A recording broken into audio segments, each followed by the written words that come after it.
আসসালামু আলাইকুম বন্ধুরা, আশা করছি সবাই ভালো আছেন। তো চলে এসেছি হৃদয় মাঝে হঠাৎ তুমি গল্পের 7 নাম্বার পার্ট নিয়ে। তো বেশি কথা না বলে চলুন গল্প শুরু করা যাক।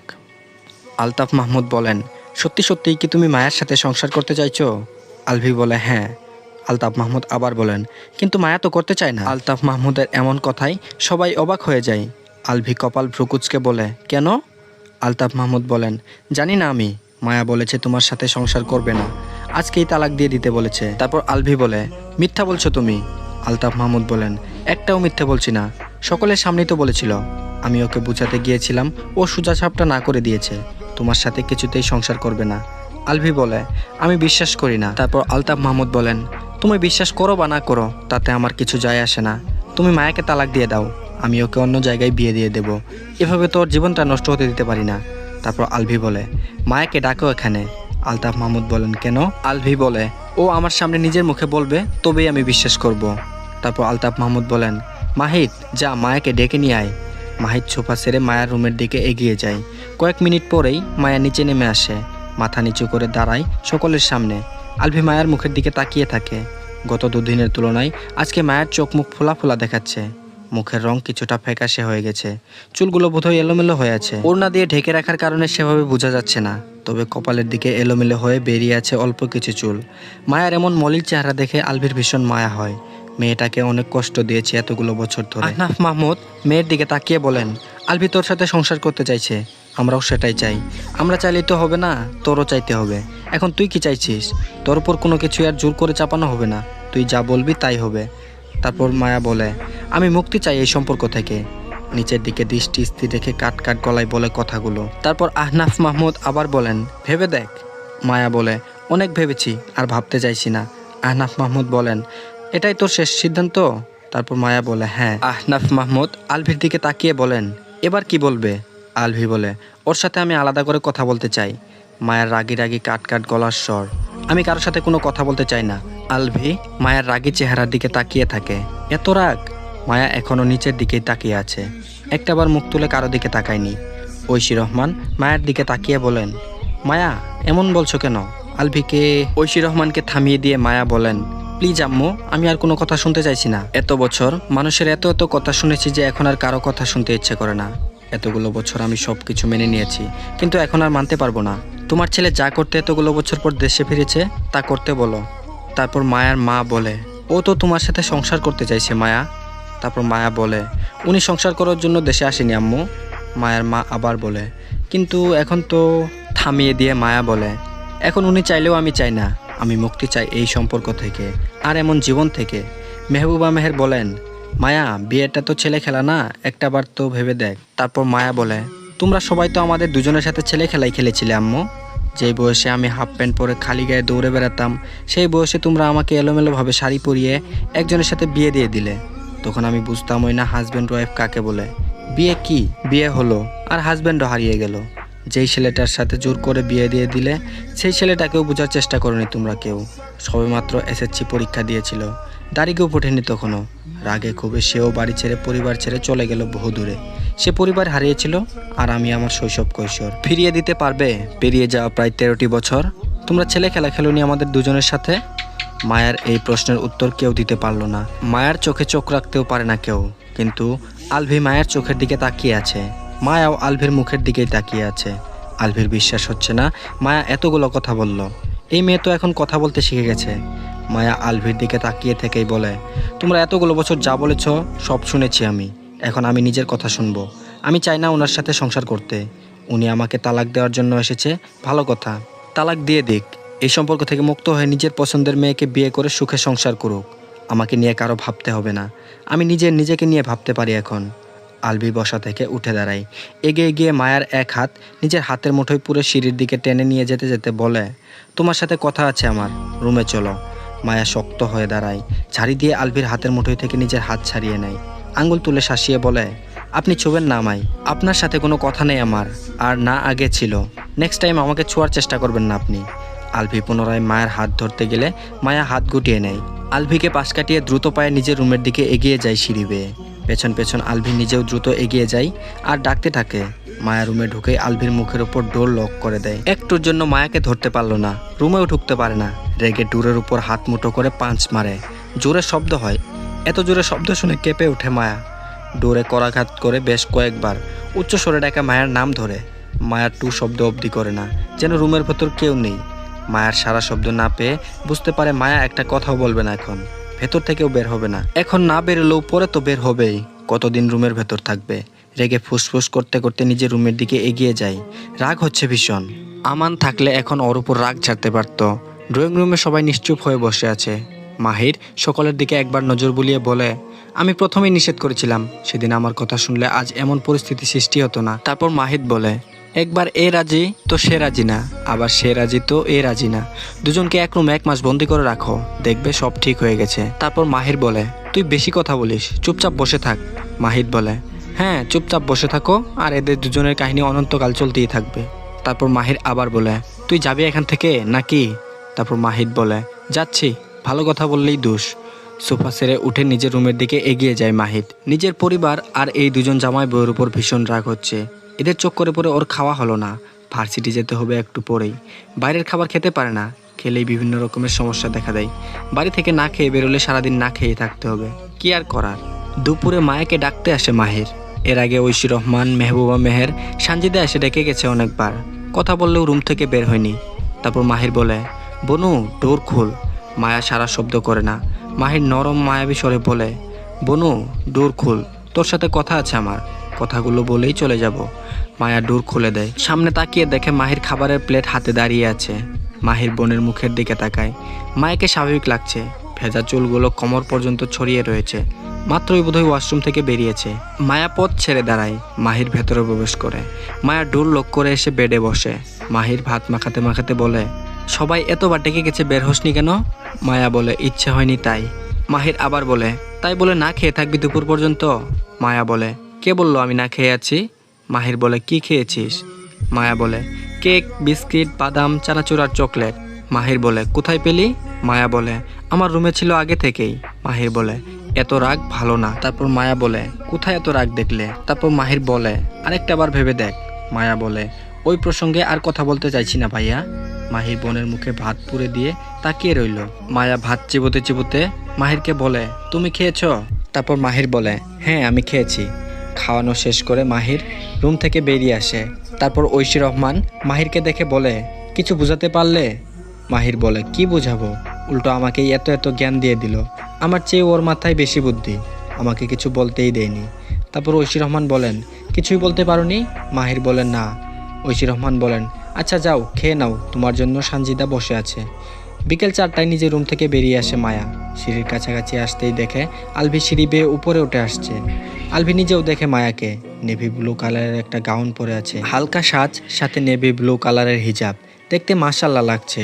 আলভি মায়ার সামনে এসে দাঁড়ায়। মায়া পাশ কাটিয়ে চলে যাওয়ার চেষ্টা করে। আলভি 2 হাত প্রসারিত করে মায়ার পথ রোধ করে দাঁড়ায়। তারপর বলে, এত সেজেগুজে কোথায় যাচ্ছ? মায়া মুচকি হেসে বলে, বয়ফ্রেন্ডের সাথে ডেটে যাচ্ছি, যাবেন ভাইয়া? আলভির কপালে কয়েকটা ভাঁজ পড়ে। গম্ভীর স্বরে বলে, আবুল তাবুল না বলে সত্যি কথা বলো, কোথায় যাচ্ছ?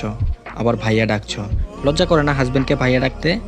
মায়া বলে, একদম সত্যি কথা, আপনিও চলুন আমার সাথে, পরিচয় করিয়ে দেব আপনার সাথে। শত হোক আপনার ছোট বোনের ভবিষ্যৎ হাজবেন্ড হবে বলে কথা, আর আপনি তো আমার ভাইয়াই, বড় ভাই হিসেবে আপনার অধিকার আছে ছোট বোনের। মাঝপথে থামিয়ে দেয় মায়াকে। রাগে আলভির ফর্সা মুখ লাল হয়ে উঠেছে। তাতে দাঁত চেপে বলে, মজা করো না আমার সাথে। মায়া বলে, একদম না। মায়ার ফোনে রিং বেজে ওঠে। ফোনের স্ক্রিনে তাকিয়ে আলভির দিকে তাকায়। ভাইয়া আসছি আমি, রাতে না হয় আগামীকাল দেখা হবে, দেরি হয়ে যাচ্ছে, বাই। বলেই 2 হাতে গাউন উঁচু করে ধরে দৌড়ে নিচে নেমে যায়। আলভি স্তব্ধ হয়ে দাঁড়িয়ে আছে তখনও, নিজের হুঁশে নেই। রাগে ওর মাথা ফেটে যাচ্ছে। যতক্ষণে হুঁশে ফেরে ততক্ষণে মায়া বাড়ি থেকে বেরিয়ে গেছে। আলভি দৌড়ে সিঁড়ি বেয়ে নিচে নেমে আসে, না থেমে দৌড়েই বাড়ির বাইরে বেরিয়ে আসে। মায়া গেট পেরিয়ে বেরিয়ে যাচ্ছে। আলভি মায়ের নাম ধরে ডেকে ডেকে দৌড়ে এগিয়ে যায়। ততক্ষণে মায়া একটি ছেলের বাইকের পেছনে উঠে বসেছে। পেছন থেকে দেখে আলভি ভাবে ওটা মাহিদ, তাই দৌড়ের গতি কমায়। কিন্তু ছেলেটি যখন ঘাড় ঘুরিয়ে পেছনে তাকায় তখন দেখে ওটা অন্য একটা ছেলে। মায়া ছেলেটির কাঁধের উপর হাত রাখে। অন্য হাতে গাউন ধরে রাখে। আলভি কাছে এগিয়ে যেতে যেতেই ছেলেটি বাইক স্টার্ট দিয়ে ধরাছোঁয়ার বাইরে চলে যায়। ড্রয়িং রুমে এসে দাঁড়ায় আলভি। রাগে ওর মাথা ফেটে যাচ্ছে। ওকে তখন দৌড়ে বাইরে যেতে দেখে ঐশী রহমান আর মেহবুবা মেহের ড্রয়িং রুমে এসে দাঁড়িয়েছেন। আলভিকে দেখেই ঐশী রহমান বলেন, এভাবে দৌড়ে কোথায় গিয়েছিলে? কিছু হয়েছে?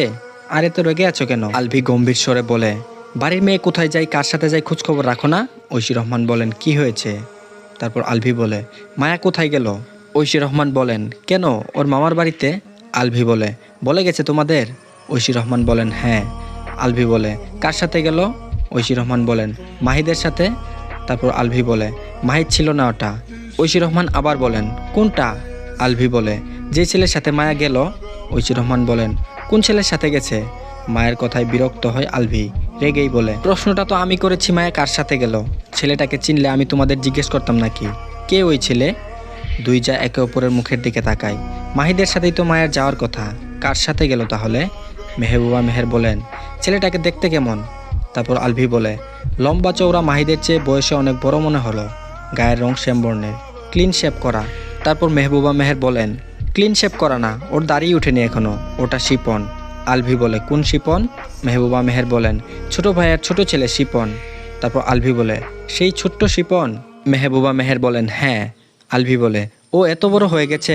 মেহবুবা মেহের বলেন, হ্যাঁ, শিহাবের চেয়ে শিপনকেই বড় মনে হয়। সবার ছোট শিপন, কিন্তু সবাই ওকেই সবার বড় বলে। বয়সের তুলনায় দ্রুত বড় হয়ে গেছে।